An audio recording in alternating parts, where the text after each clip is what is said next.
Hello everyone, and welcome to Train Talk. Today we will be talking all about the Amtrak Pacific Surfliner service. We'll talk about the route and its history, as well as what the future holds in store for the Surfliner. Let's get started. The Pacific Surfliner is an intercity passenger train that is operated by Amtrak and funded entirely by the state of California. The route travels over the entirety of what is known as the Lausan Corridor, a passenger rail route that runs between the California cities of San Diego, Los Angeles, and San Luis Obispo.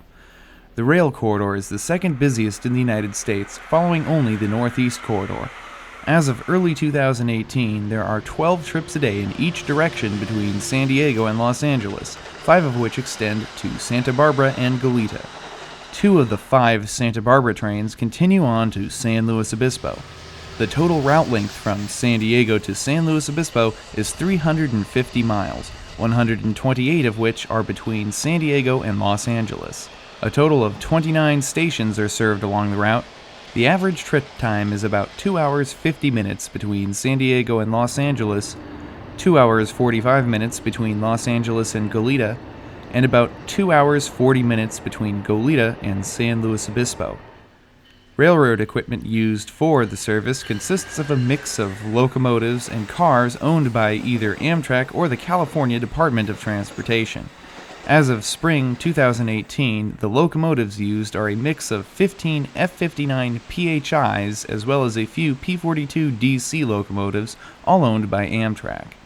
Soon, all of these locomotives will be replaced with 16 new Siemens SC-44 Charger locomotives, but more on that later. The cars used for the Pacific Surfliner are for the most part 50 bi-level cars built for the service between 2000 and 2002 by a company called Alstom. Most of these cars are owned by Amtrak, with the rest being state-owned. These cars have 2 double doors on each side of the car that automatically open for faster boarding. Cars come in 4 types: business class, combination coach cafe cars, standard coach cars, and combination coach baggage cab control cars.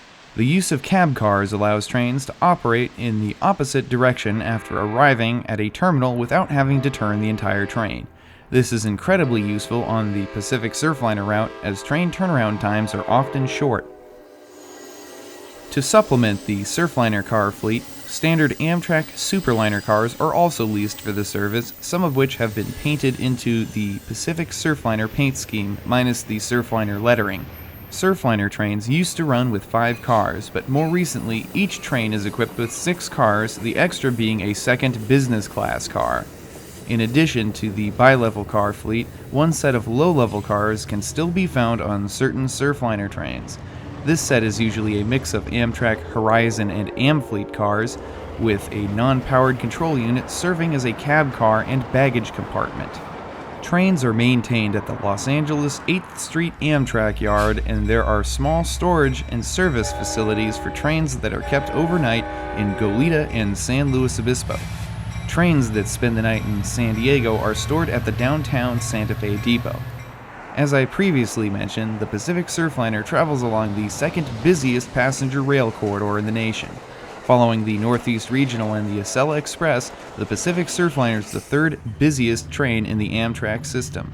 Average yearly ridership is just shy of 3 million. The 2 busiest times of year for Surfliner service are Thanksgiving and late July during the Del Mar horse races and San Diego Comic-Con. Train sets are lengthened to accommodate the extra passengers, and sometimes extra trips are even added to the schedule. The Pacific Surfliner is controlled by the Lausan Corridor Joint Powers Authority, a collection of local government groups and public transit agencies that come together to make decisions about the service. Now that we've talked a bit about what the Pacific Surfliner is, let's take a look at its history. The Pacific Surfliner is a descendant of the San Diegan, a train that was operated by the Santa Fe Railroad between San Diego and Los Angeles, starting in 1938. This stretch of rail line was nicknamed the Surf Line because it paralleled the Pacific Ocean coast for miles through Orange County and San Diego County. The service was expanded by the Santa Fe in the 1940s and 50s as it grew in popularity. However, Due to competition from other modes of transportation, especially the car, service was reduced in the 1960s. Amtrak took over the San Diegan passenger service in 1971. By that time, service had been reduced to just 3 trips a day in each direction. Amtrak worked with the state of California to rebuild and once again expand the service. Tracks were upgraded and more sidings were added. Santa Fe sold the rail line between Fullerton and San Diego in the 1990s. Metrolink took ownership of the portion from Fullerton to the Orange County-San Diego County boundary, and San Diego's North County Transit District took ownership from the county line to the San Diego-Santa Fe Depot. More trips were added to the schedule and the route was expanded all the way north to Santa Barbara in 1988. In 1995, it was further expanded to San Luis Obispo. Orders for new train equipment were placed by Amtrak and the state of California to replace the aging F-40PH locomotives and Amfleet cars. At this point, the service no longer reflected the San Diegan name. The new F-59 PHI locomotives began arriving in 1998, and the new bi-level passenger cars started to arrive in the spring of 2000. With the debut of the new equipment, the service was officially renamed to Pacific Surfliner on June 1, 2000, giving a nod to the Surfline nickname. Service continued to expand over the years with more stations and more trains added. Express limited stop service has also been tested at various times, but currently there are no express trains offered. In 2013, at the request of San Diego's North County Transit District, 3 Surfliner trains a day in each direction began making stops at all coaster commuter train stations. More recently, Carlsbad, Poinsettia, and Encinitas have once again been removed as station stops on the timetable. So, the Pacific Surfliner has had an interesting history, but what does the future hold in store for these trains? In the most immediate future, all of the Amtrak-owned locomotives used for the Pacific Surfliner will be replaced with 16 brand new Siemens SC-44 Charger locomotives purchased by the state of California. These locomotives meet the strict Environmental Protection Agency's Tier 4 emissions standards and are more fuel efficient.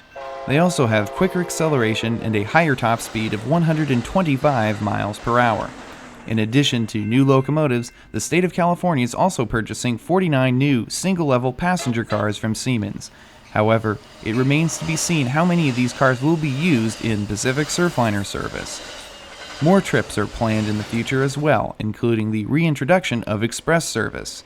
Also in the works is a plan to extend a Pacific Surfliner train from San Luis Obispo all the way to San Jose or San Francisco as a Coast Daylight train.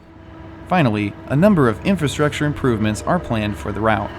Additional sidings and extended sections of main track will be constructed both north and south of Los Angeles. Additional track improvements will eliminate many grade crossings and improve track conditions to increase the top speed on the line from the current 90 miles per hour to as much as 110 or possibly even 125 miles per hour. And finally, research for a new maintenance and storage facility in San Diego is also underway. The Pacific Surfliner has become an important mode of transportation in the Southern California region.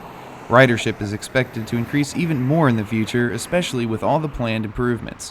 Whatever may lie ahead, the future looks bright for Amtrak's Pacific Surfliner as it continues to zoom into the 21st century.